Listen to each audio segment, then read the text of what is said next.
Alright, how's it going everybody? It's Mike from PC Classic Cars, back with another test drive video. Today we are in this 1966 Pontiac GTO with a 389 and a 4-speed.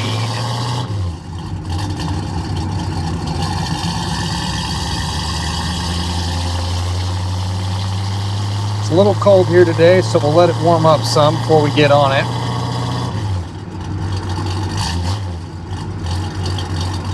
Alright, so again we have a 66 GTO, and this is a real GTO. We have the Pontiac historical documentation on it.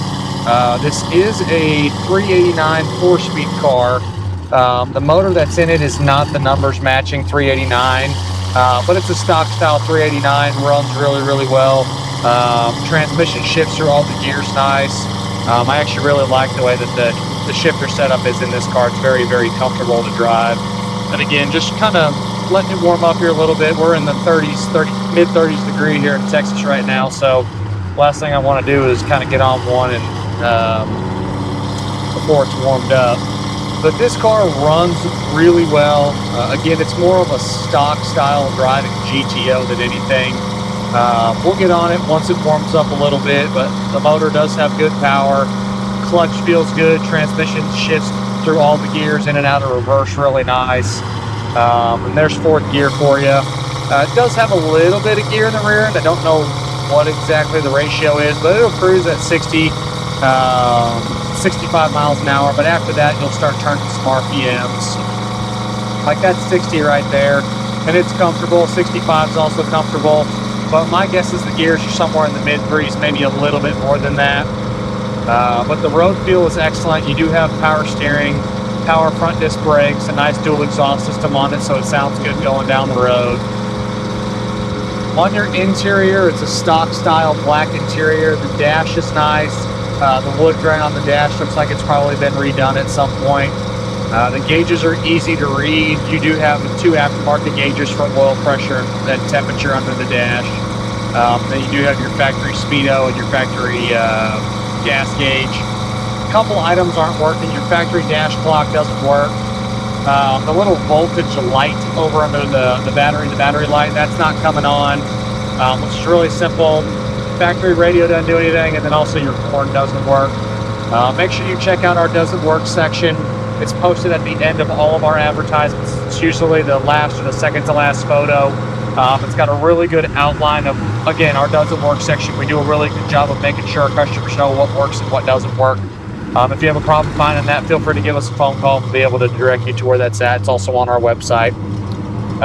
So again, few little things don't work, nothing that's life-changing. An afternoon or a weekend's worth of work to put in a new radio, fix the couple little lights that don't work, so just some minor stuff. But the drivability again is great on the car. Easy car to drive. Stops nice and straight. The PHS on this one, it was, I think the name of the color was Candlelight Cream, so it was a different color. We'll dive into the paint here in a little bit once we do our little return trip. We'll talk about some of the little flaws on the car, but nothing that's, again, terrible. Alright, temperature gauge is coming up now, so we'll get on it. Try to get off that gravel there. Alright, here we go. Nice, smooth, easy shifts.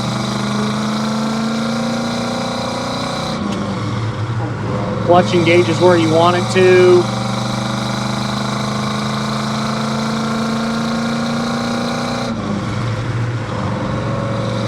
Yeah, just a really smooth driving car. The underneath is rock solid, very clean and very original on the bottom. Obviously the exhaust has been changed. Didn't find any rust issues on the bottom side, the floors, the frame rails, all your notorious spots that these cars get. It's just a nice solid car. Inside the trunk is also really clean. So again, no rust issues on the bottom side. Cosmetically, like I mentioned before, was a color change at some point. Looking at the paint and some of the flaws that it does have, I would say the paint is a little bit of an older repaint. It's got a few little reaction spots in some areas. Again, if you check out our additional infos tab, you'll see all of those photos. Outside with this color, the silver color, it's hard to see until you get up on it. But like the rear deck panel, there's a little reaction spot there, a couple little reaction bubbles up on the roof. Just some miscellaneous imperfections kind of throughout the car. A great car as far as appearance wise. A 66, 67 GTO. It's one of my favorite cars. They just look awesome. They're kind of an iconic looking car. I just like this body style. And I think the silver with the black interior is a great combo. Again, not a freshly repainted car, but it still presents and it shows nice. And then again, interior is really clean. Front to back seats are nice. Back seat looks good. Headliner, visors, all that stuff looks good. I didn't touch on that before. The turn signal indicator, it works. It's a little loose, but it does click to the left, does click to the right. We'll see if it clicks itself off, which it does, which is cool.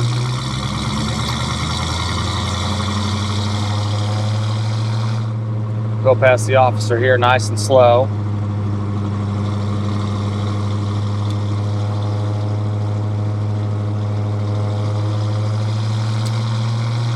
Windows roll up and down like they should. They make it all the way up, make it all the way down. Windshield is very clean. For me, there is a little bit extra like silicone or the adhesive that they use when they put the windshield in. The windshield's definitely been replaced. You could use a razor blade to scrape a little bit of that excess off if you wanted to, just kind of nitpicking. But again, front windshield looks nice. There's like a little piece of residue right there. Back glass looks good. Side windows are probably original, have a few little streaks. There's a little streak there, a little streak there. But nothing's cracked or broken, so the glass itself all looks good. Again, you have your 2 gauges under the dash, which are working. A great oil pressure. Obviously, we're in the throttle. It's going to bring the oil pressure up some, but good oil pressure. It's reading nice and cool. Suspension feels really good on the car. No weird squeaks, no weird rattles. Nothing's rubbing. And it's just a straight driving car. You let up the steering wheel, the car goes where you want it to go. This is a really bumpy road. If you watch a lot of my videos, you see that we take all of our cars down this same road because it's a pretty rough road, and as you can see, this car's not beating you to death. It's a good, comfortable, easy cruising car. Again, stops nice and straight. Downshift's nice.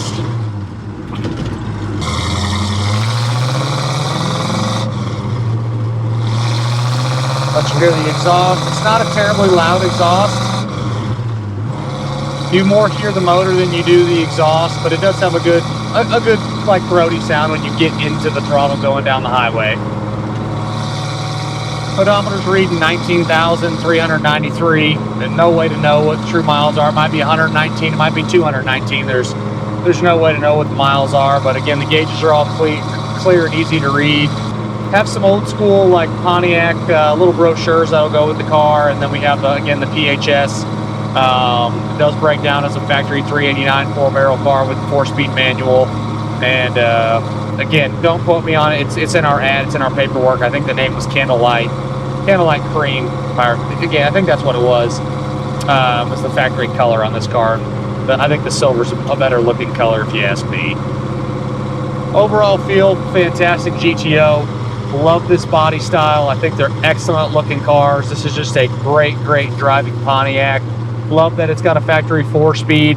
The only thing that I would really add to it is potentially add a vintage AC system to it, because it does get a little warm without air, but to each their own on that. And then I'd fix a couple of the little things that don't work. But again, a great car, good solid Pontiac, and I love that it's factory 4-speed. So whoever buys it, I think will be more than happy.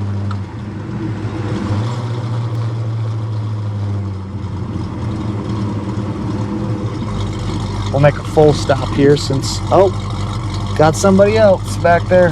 Glad it wasn't us. As always, I appreciate y'all stopping in to watch another one of my test drive videos. If there's ever anything else that you want to see, have comments, concerns, questions, don't hesitate to leave a comment on our YouTube channel.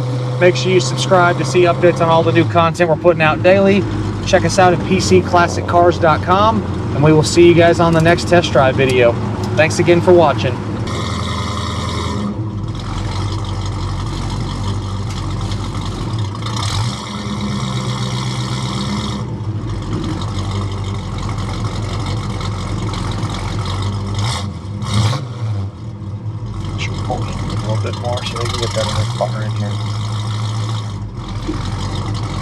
There we go.